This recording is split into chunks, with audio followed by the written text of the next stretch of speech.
నమస్తే. గాంధీ భవన్లో ఉన్నా. సో గాంధీ భవన్లోకి రాగానే నాకు బక్కా జడ్సన్ గారు కనిపించారు. సో చాలా తక్కువ శాతం ఇక్కడికి గాంధీ భవన్ వస్తూ ఉంటాడు. సో ఈయన తిరిగేది మొత్తం ఈడీ ఆఫీసుల చుట్టూ, లేకపోతే ఇతర ఐటీ సంబంధించిన ఆఫీసుల చుట్టూ తిరుగుతూ ఉంటాడు. గత 10 ఏళ్ల కాలం పాటు ఆయన పోరాటం కూడా అదే కనిపించింది. సో మార్పు వచ్చింది, కాంగ్రెస్ పార్టీ అధికారంలోకి వచ్చింది. మరి ఎంపీ టికెట్ కోసం వచ్చిండా, లేకపోతే ఎమ్మెల్సీగా పోటీ చేస్తా అన్న ఆలోచనలో ఆయన ఉన్నాడు. ఎమ్మెల్సీ టికెట్ కోసం ఇటు వచ్చిండా, ఒకసారి మాట్లాడే ప్రయత్నిద్దాం. దానికి తోడు మరి కాసేపట్లో ఎక్స్ మేయర్ మాజీ ఎమ్మెల్యే తీగల కృష్ణారెడ్డి కోడలో కూతురు మరి కాసేపట్లో జాయిన్ కాబోతా ఉంది. కాస్త హడావిడి కనిపిస్తూ ఉంది. బీఆర్ఎస్ పార్టీలో ఉన్నప్పుడు దొంగలైనరు, సో కాంగ్రెస్ పార్టీలోకి రాగానే దొరలైనరా అన్న చర్చ కూడా జరుగుతూ ఉంది. అన్ని అంశాలు మాట్లాడదాం. యా అన్న నమస్తే. నమస్తే బ్రదర్. యా, ఎందుకు గాంధీ భవన్కి వచ్చారు? చాలా తక్కువ శాతం మీరు గాంధీ భవన్కి వస్తూ ఉంటారు కదా, ఎందుకు వచ్చారు? మామూలుగా అప్పుడప్పుడు వస్తా. హైకోర్టులో మాది కాళేశ్వరం పైన మేయా కృష్ణారెడ్డి మరి ఎలాంటి వాళ్ళ పార్టీ చేసి కేసు వేసిన ప్రభుత్వం పార్టీ చేసి ఆ కేసు నడుస్తుంది. అట్లా మా అడ్వకేట్ అక్కడ ఉండు, సరే కోర్టులో పోదామని చెప్పి వచ్చినాం. అంతేనా? అంతేనా? ఏమన్నా ఎంపీ టికెట్ కోసం, లేకపోతే పట్టభద్రుల ఎమ్మెల్సీ టికెట్ కోసం, లాబింగ్ కోసం అట్లా ఏమన్నా వచ్చిరా? అంతేం లేదు. మనకు టికెట్ ఇస్తారా ఇయ్యరా అనేది ఆల్రెడీ మన క్లారిటీ ఉంది. అభ్యర్థిగా ఉంటున్నా, కాంగ్రెస్ పార్టీని బలపరుస్తున్న అభ్యర్థిగా నేను నిలబడుతున్నా. వరంగల్, నల్గొండ, ఖమ్మం గ్రాడ్యుయేట్ అసెంబ్లీకి కాంగ్రెస్ పార్టీని బలపరుస్తున్న అభ్యర్థిగా నేను ఉంటున్నా. కాంగ్రెస్ పార్టీ బలపరిచే అభ్యర్థి ఎవరనేది ఇంకా నాకు తెలియదు. ఒకవేళ అట్లా అవకాశం నాకు లేకుండా కాంగ్రెస్ పార్టీని బలపరిచే అభ్యర్థిగా నేను కంటెస్ట్ చేస్తాను. నార్మల్గా పార్టీలు బలపరిస్తాయి కదా అభ్యర్థిని, పార్టీలు బలపరిస్తాయి. మీరే పార్టీని బలపరుస్తారు ఇక్కడ? అంతే కదా. ఫస్ట్కి వెళ్ళి పార్టీని బలోపేతం చేయడానికే మేము కష్టపడ్డాం. కాకపోతే బలమైనాక వేరే వాళ్ళు వస్తుండ్రు కదా, బలంగా అయినాక వేరే వాళ్ళు వస్తుండ్రు, అధికారం రాబోతుందని వేరే వాళ్ళు వస్తుండ్రు. రాహుల్ గాంధీ గారి భారత్ జోడో యాత్ర తర్వాత ఈరోజు పార్టీ బలోపేతం అయిన తర్వాత ఈరోజు చాలా మంది అధికారంలోకి వచ్చినాం. అందరూ చాలా మంది వస్తూ ఉన్నారు.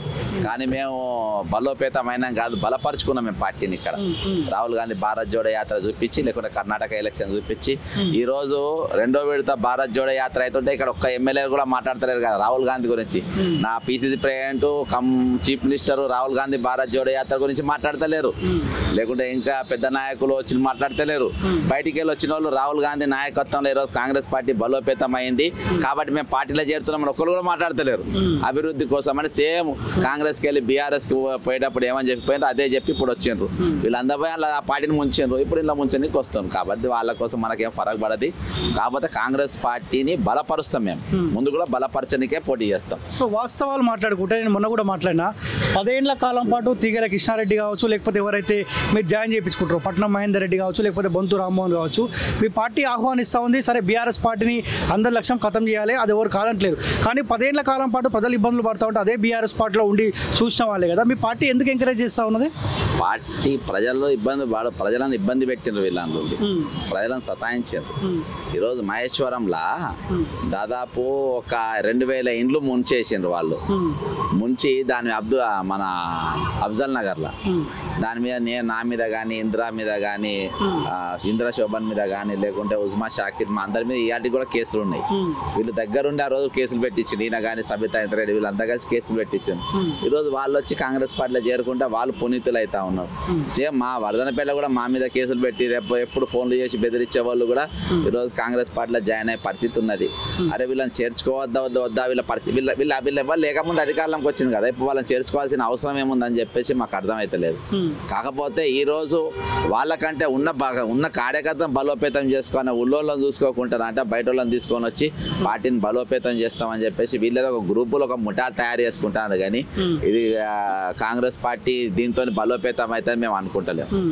అంటే ఇప్పుడు మీకు మహేశ్వరం నియోజకవర్గంలో తీగల కృష్ణారెడ్డికి మించిన నాయకులు లేడా? కాంగ్రెస్ పార్టీ సంబంధించిన నాయకుడు, లేకపోతే తాండూరులో పట్నం మహేందర్ రెడ్డికి మించిన నాయకుడు మీ కాంగ్రెస్ పార్టీలో లేరా? ఇట్లా కార్యకర్తలు కూడా ఇబ్బంది అయ్యే అవకాశం ఉంటుంది కదా. ఇప్పుడు ఆల్రెడీ తాండూరులో కాంగ్రెస్ పార్టీ గెలిచింది కదా, మహేందర్ రెడ్డి లేకుండా కాంగ్రెస్ పార్టీలో అక్కడ గెలిచింది కదా. ఈరోజు ఒకటి నాకు అర్థమైంది ఏంటంటే, ప్రజా దర్బార్ ఉంది కదా ఇప్పుడు ముఖ్యమంత్రి గారి కాళ్ళు, అలా చాలా మంది వీళ్ళ మీద ఫిర్యాదు. బొంతు రామ్మోహన్ మీద దాదాపు 100 కేసులు వచ్చినాయంట. అర్థమైందా? వీళ్ళందరి మీద కబ్జాలు చేసి సెటిల్మెంట్ చేసిన వాళ్ళ మీద 100 కేసులు వచ్చినాయి. అందులోకెళ్ళి ఆ కేసులు పెట్టిన వాళ్ళ ఖైదాలు ఎవరు చేతుకోబోతున్నాయంట. వాళ్ళు ఫోన్లు చేసి పార్టీలో జాయిన్ అయిన వాళ్ళని బెదిరిస్తున్నారంట. ఏంది నీ మీద ఇన్ని కేసులు వచ్చినాయి, నువ్వు ఇన్ని ఎకరాలను కబ్జా చేసినావంట, ఇన్ని భూములను కబ్జా చేసినావంట, నీ సంగతి ఏంది చెప్పని చెప్పి వస్తున్నాయి. ఇవాళకి అక్కడ పోయిన ఖైదాల మీద ఏం పరిష్కారాలైనా మనకు తెలుస్తలేవు.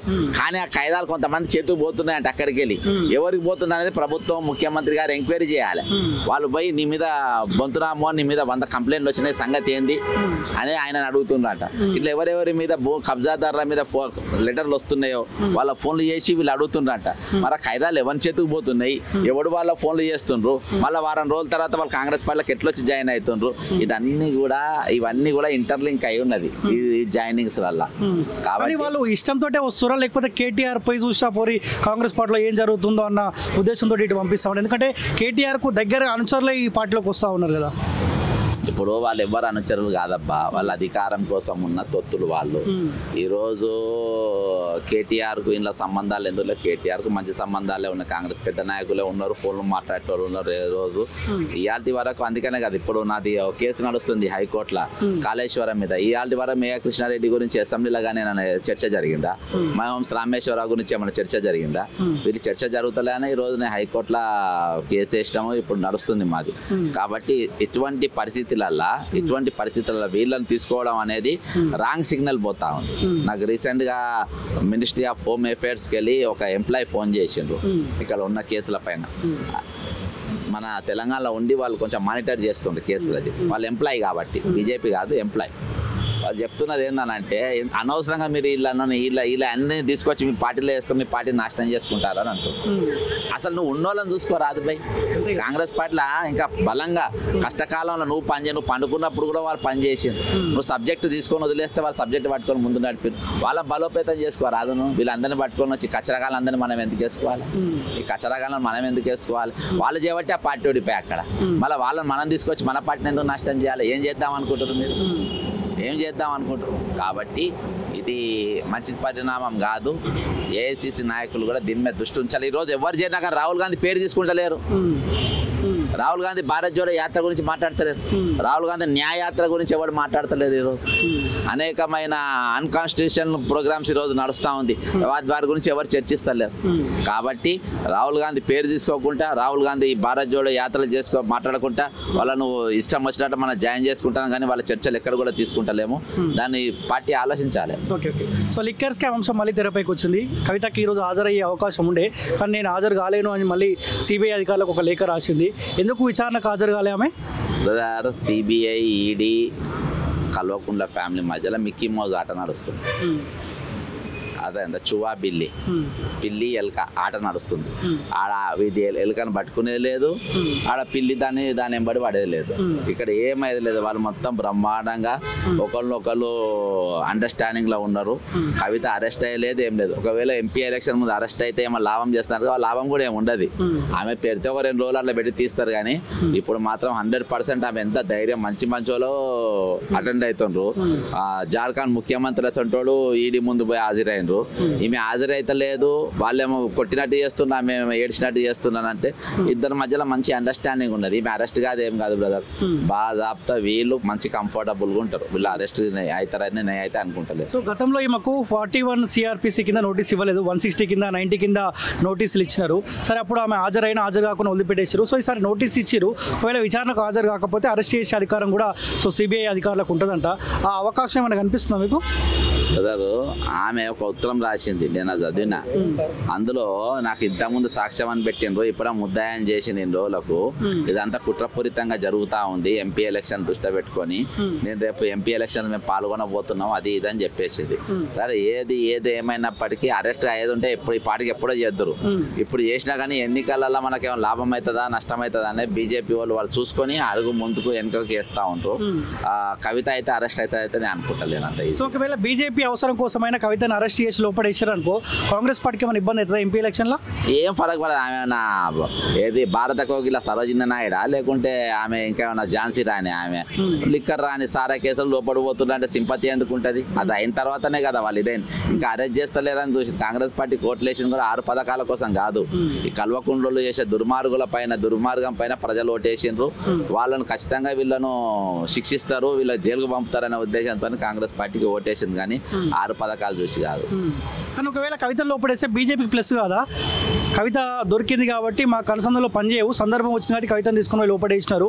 సో ఇట్లానే వాళ్ళు ప్రచారం చేసుకునే అవకాశం ఉంటుంది. ఇక్కడ కాంగ్రెస్ పార్టీకి ఇక్కడ బీఆర్ఎస్ పార్టీకి 2 పార్టీలకు ఇబ్బంది అయ్యే అవకాశం ఉంటుంది కదా. 100% బీజేపీకి ఏ మైనస్ కాదు. వాళ్ళు రాజకీయం కోసమే పబ్బం కోసమే చేస్తున్నారు. ఎందుకంటే అక్కడ ఉప ముఖ్యమంత్రి మన ఢిల్లీ ఉప ముఖ్యమంత్రి లోపటేసిండ్రు, మరి రాఘవన్ లోపటేసిండ్రు, చాలా మందిని పిల్లైని లోపటేసిండ్రు, చాలా మంది వాంగ్మూలాలు ఇచ్చిన వాళ్ళందరూ కూడా సాక్ష్యాలు అందరి ఈమె పేరే చెప్పారు.